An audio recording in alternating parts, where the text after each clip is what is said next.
Здравейте и добре дошли в част 2 от поредицата за това как строим нашия дом. Днес ще ви покажа докъде сме стигнали с къщата, като вече има доста промени. Те главно са повече външно, отколкото от вътрешната част на къщата. Както може да видите, направихме вече външната изолация. Тук може да видите как Коки се закача с баща си. Така, продължаваме с къщата.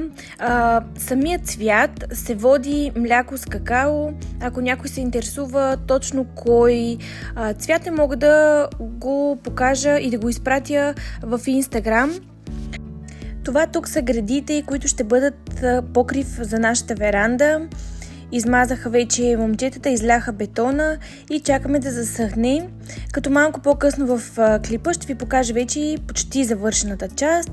Отгоре трябваше да пробием изолацията, точно заради покрива на верандата и вече сме готови с ВИК-то, като доколкото знам, аз като една жена, следва да се направи един тест.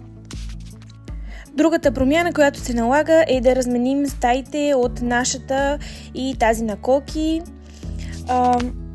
Също така се наложи и да изрежем едната част от дограмата и да го подменим с друг прозорец, защото се оказа, че след като долу сложат замазката, вече ще се дигне много нивото и прозорецът пречеше, затова го подменихме с малко по-мъничък, за да можем все пак да използваме отдолу пространството като тип кухненски шкафове. Това са моите малини, които засадих. Не знам дали може да се видят тези кафявите пръчици. Засадих около 30 корена, но най-интересното е, че само една част от тях поникват. Ако имате някаква идея защо се получава така, може да ми напишете съвети за отглеждане на малини. Това тук са моите цвечета, които за момента съм скрила под едно дърво. Имаме мушкато, което скоро отново ще цъфне, парички, зюмбилче, което вече прецъфтя и останалото са карамфили и най-вдясно лютите чушки на Иван.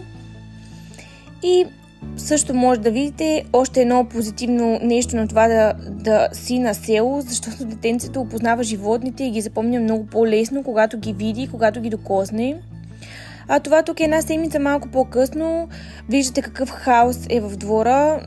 Направо това нещо много ме изнервя, но пък вече имаме почти завършена веранда.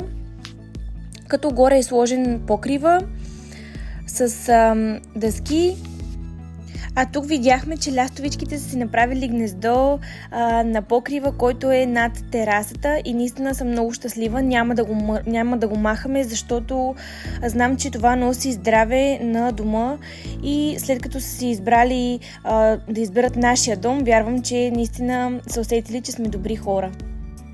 Това е оградата отвън, която много си патихме, честно казано, заради некоректен майстор. Трябваше да бутнем наново и да се построи, но виждате една година по-късно. Ако ви е интересна и част 3, може да се сабскрайбнете за моят канал. Благодаря за вниманието!